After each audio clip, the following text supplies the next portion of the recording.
안녕하세요, 코비스의 피터입니다. 지난주에 나왔던 뉴스, 크라켄의 스테이킹 서비스에 관련된 말씀을 드리고자 합니다. 크라켄이 스테이킹 서비스를 중단한다고 이렇게 발표를 했습니다. 그 이유는 SEC가 크라켄이 현재 제공하고 있는 스테이킹 서비스는 증권이라고 하면서 이제 기소를 했고, 이 기소에 대해서 이제 합의로 사건을 마무리 지으면서 그 합의 내용 중에 하나가 서비스를 중단하는 것, 그리고 이제 벌금을 3천만 불 지불하는 것 등의 내용이 이제 담겨 있는 거죠. 여러 가지 이유에서 중요할 것 같아요. 굉장히 화두가 되어 있는 증권성에 관한 이야기이기도 하고, 스테이킹에 관한 인사이트도 있고 해서 오늘 이 내용을 다루기로 했습니다. 세 가지 정도 제가 말씀드리고 싶은 게 있는데, 첫 번째 두 개는 일종의 오해가 있는 것 같아서 오해를 풀어드리고자 하는 거고, 마지막은 증권법에 대한 인사이트를 제공하는 내용입니다. 일단 첫 번째 오해는 가상자산이랑은 상관이 없고요. 이제 법 절차에 따른 이야기입니다. 이제 최근에 가상자산 업계가 제도권화되고 규제화가 되면서 다양한 법률 관련된 얘기가 많이 나오게 되는데, 법에 관한 배경 지식이 없다 보면은 여러 가지 좀 오해가 있을 수 있는 것 같아서 짚고 넘어가야 될 부분이 좀 있을 것 같아요. 구독, 좋아요, 알림 설정 부탁드릴게요. 일단 법이 만들어지는 과정입니다. 삼권 분립이라는 게 있죠. 입법, 행정, 사법, 이렇게 정부는 세 가지 분야로 나눠져 있고, 미국이나 한국이나 마찬가지입니다. 법이 만들어지는 것은 입법기관인 거죠. 국회나 이런 거고, 법이 실제로 법원에서 적용이 됐을 경우 법원의 판결 사례가 이제 법이 되는 거죠. 가운데 있는 그 행정기관은 사실 법을 만드는 기관은 아닙니다. 행정기관은 어디까지나 만들어진 법을 실제로 적용을 하고 그걸 기반으로 행정을 하는 기관인 거지, 행정기관이 법을 만들지는 않죠. 문제는 뭐냐면은 소위 만들어진 법이 문구나 워딩이 좀 애매한 경우가 있습니다.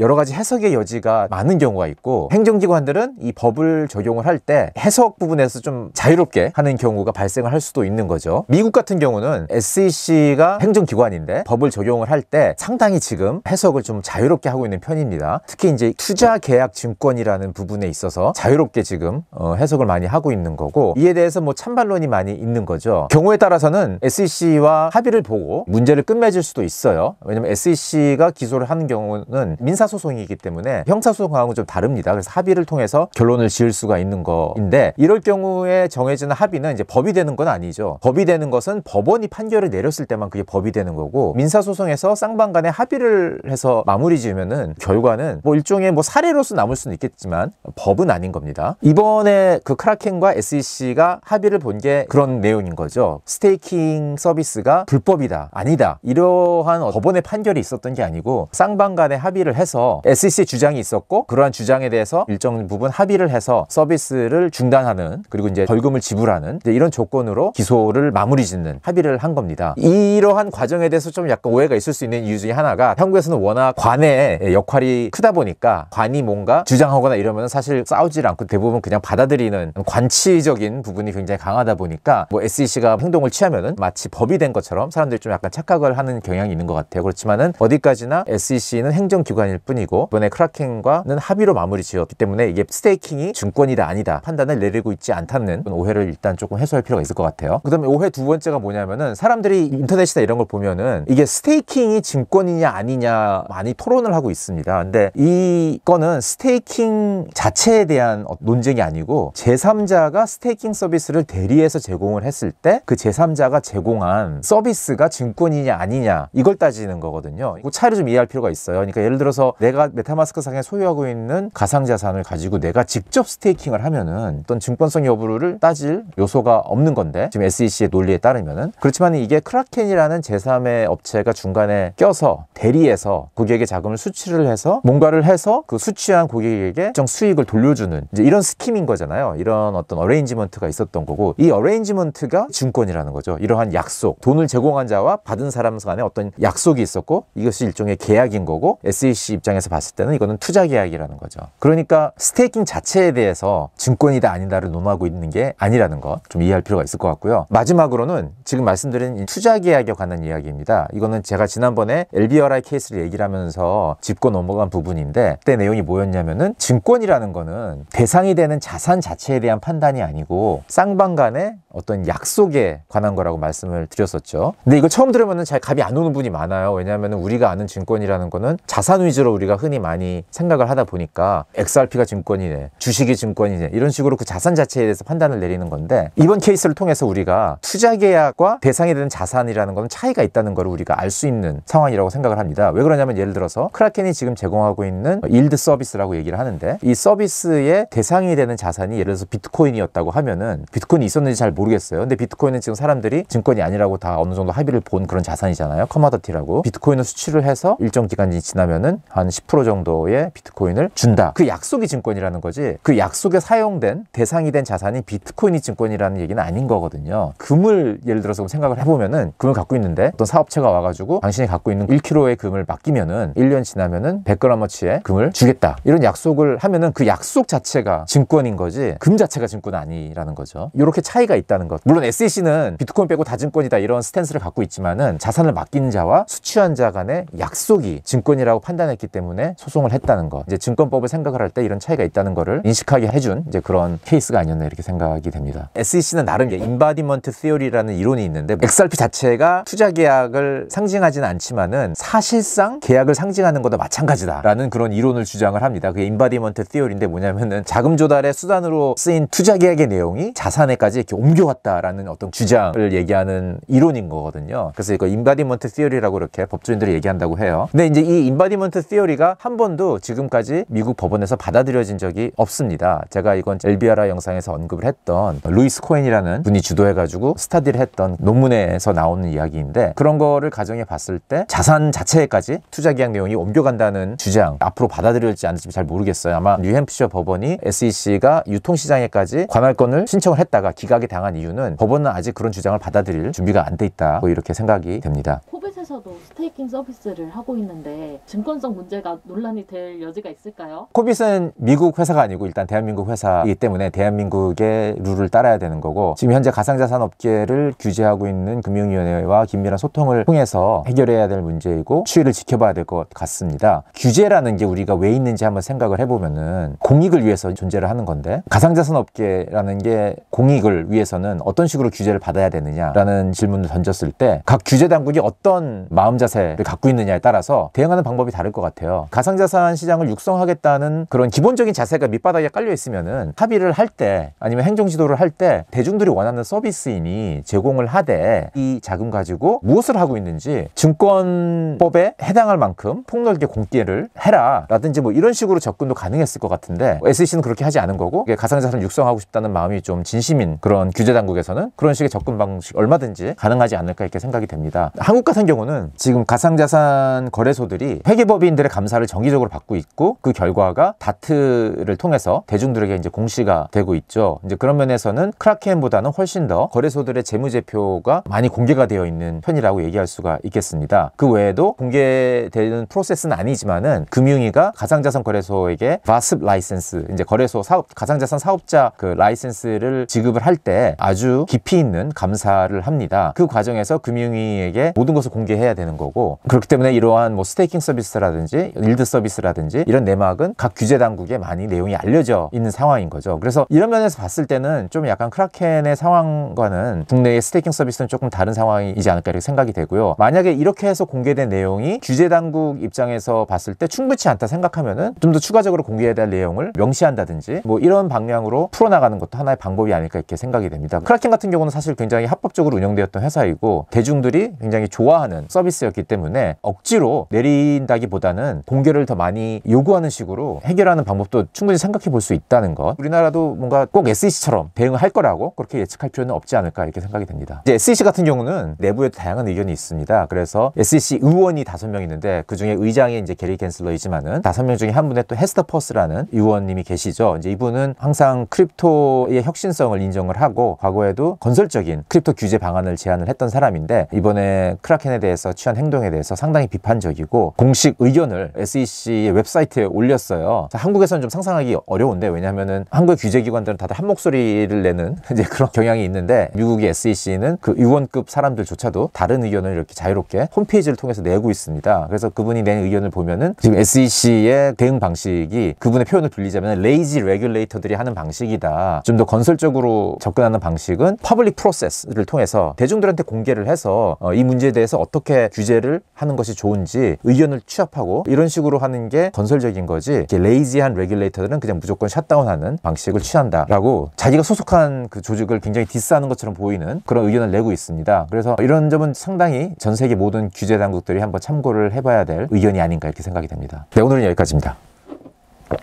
바이바이.